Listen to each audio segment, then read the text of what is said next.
परमात्मने नमः। अशोच्यानन्वशोचस्व प्रज्ञावादांश्च वाससे गतासूनश्च नानुशोचन्ति पंडिताः।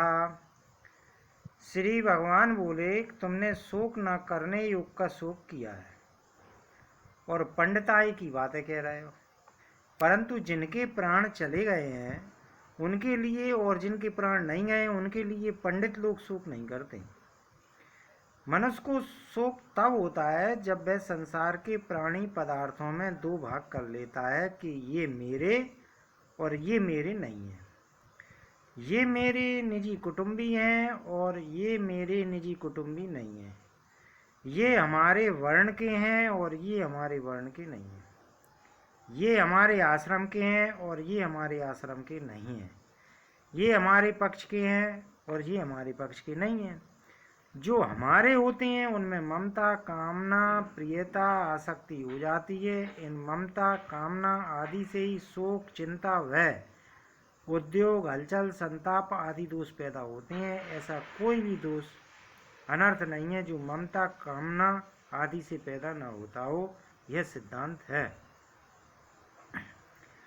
गीता में सबसे पहले धृतराष्ट्र ने कहा कि मेरे और पांडु के पुत्रों ने युद्ध भूमि में क्या किया।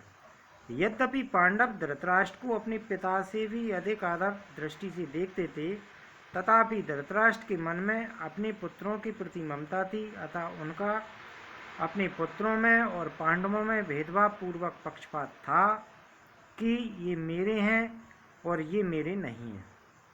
जो समता धृतराष्ट्र में थी वही ममता अर्जुन में भी पैदा हुई। अर्जुन की यह ममता धृतराष्ट्र की ममता के समान नहीं थी। अर्जुन में धृतराष्ट्र की तरह पक्षपात नहीं था, अतः वे सभी को स्वजन कहते हैं। दृष्टवेमं स्वजनम, और दुर्योधन आदि को भी स्वजन कहते हैं। स्वजन ही कथम हत्वा सुखिना श्याम माधव।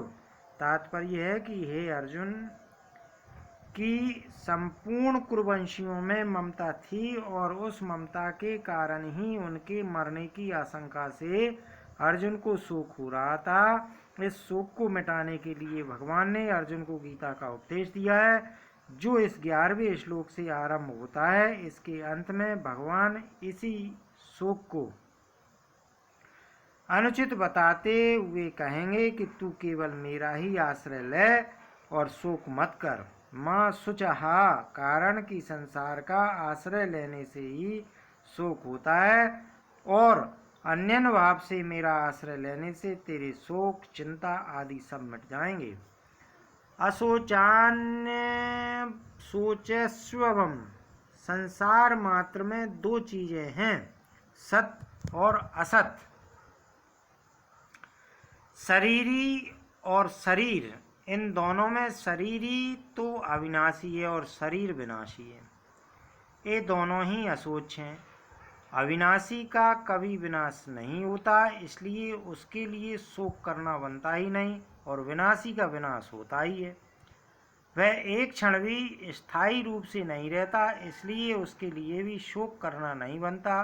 तात्पर्य हुआ कि शोक ना तो शरीर को लेकर बन सकता है और ना शरीर को लेकर ही बन सकता है। शोक के होने में तो केवल अविवेक, मूर्खता ही कारण है।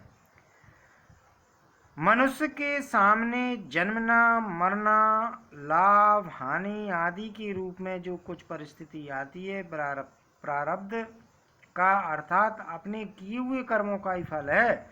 उस अनुकूल प्रतिकूल परिस्थितियों को लेकर शोक करना, सुखी दुखी होना केवल मूर्खता ही है। कारण की परिस्थिति चाहे अनुकूल आए चाहे प्रतिकूल आए, उसका आरंभ और अंत होता है, अर्थात वह परिस्थिति पहले भी नहीं थी और अंत में भी नहीं रहेगी।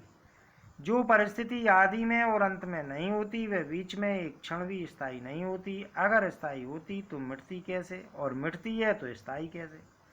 ऐसी प्रतिक्षण मिटने वाली अनुकूल प्रतिकूल परिस्थितियों को लेकर हर्ष शोक करना, सुखी दुखी होना केवल मूर्खता है। प्रज्ञावादांश भाष से एक तरफ तो तू पंडिताई की बातें बघार रहा है और दूसरी तरफ शोक भी कर रहा है। अतः तू केवल बातें ही बनाता है, वास्तव में तू पंडित है नहीं है, क्योंकि जो पंडित होते हैं वे किसी के लिए भी कभी शोक नहीं करते। कुल का नाश होने से कुल धर्म नष्ट हो जाएगा, धर्म के नष्ट होने से स्त्रियां दूषित हो जाएंगी, जिससे वर्ण संकर पैदा होगा। वह वर्ण संकर कुलघातियों को और उनके कुल को नरकों में ले जाने वाला होगा। पिंड और पानी न मिलने से उनके पितरों का भी पतन हो जाएगा। ऐसी तेरी पंडिताई की बातों से भी यही सिद्ध होता है कि शरीर नाशवान है और शरीर ही अविनाशी है। अगर शरीर ही स्वयं अविनाशी न होता तो कुलघाती और कुल के नरक में जाने का वह नहीं होता, पितरों का पतन होने की चिंता नहीं होती। अगर तुझे कुल की और पितरों की चिंता होती है, उनका पतन होने का वह होता है, तो इससे सिद्ध होता है कि शरीर नाशवान है और उसमें रहने वाला गरीबी नित्य है, शरीर ही नित्य है। अतः शरीरों के नाश को लेकर तेरा शोक करना अनुचित है। गता शून गतांच, सबके पिंड प्राण का वियोग अवश्यंभावी है। उनमें से किसी के पिंड प्राण का वियोग हो गया है और किसी का होने वाला है, अतः उनके लिए शोक नहीं करना चाहिए। तुमने जो शोक किया है वह तुम्हारी गलती है। जो मर गए हैं उनके लिए शोक करना तो महान गलती है, कारण कि मरे हुए प्राणियों के लिए शोक करने से उन प्राणियों को दुख भोगना पड़ता है। जैसे मृत आत्मा के लिए जो पिंड और जल दिया जाता है वह उसको परलोक में मिल जाता है, ऐसे ही मृत आत्मा के लिए जो कफ और आंसू बहाते हैं वे मृत आत्मा को परवश होकर खाने पीने पड़ते हैं। जो अभी जी रहे हैं उनके लिए भी शोक नहीं करना चाहिए, उनका तो पालन पोषण करना चाहिए, प्रबंध करना चाहिए। उनकी क्या दशा होगी, उनका भरण पोषण कैसे होगा, उनकी सहायता कौन करेगा आदि चिंता शोक कभी नहीं करनी चाहिए, क्योंकि चिंता शोक करने से कोई लाभ नहीं है। मेरे शरीर के अंग शिथिल हो रहे हैं, मुख सूख रहा है आदि विकारों के पैदा होने में मूल कारण है शरीर के साथ एकता मानना।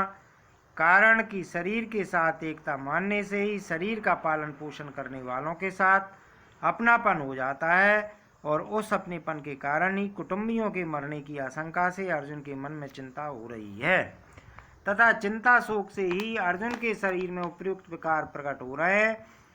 इसमें भगवान ने गतासून और अगतासून के शोक को ही हेतु बताया है। जिनके प्राण चले गए हैं वे गतासून है और जिनके प्राण नहीं गए हैं वे अगतासून है।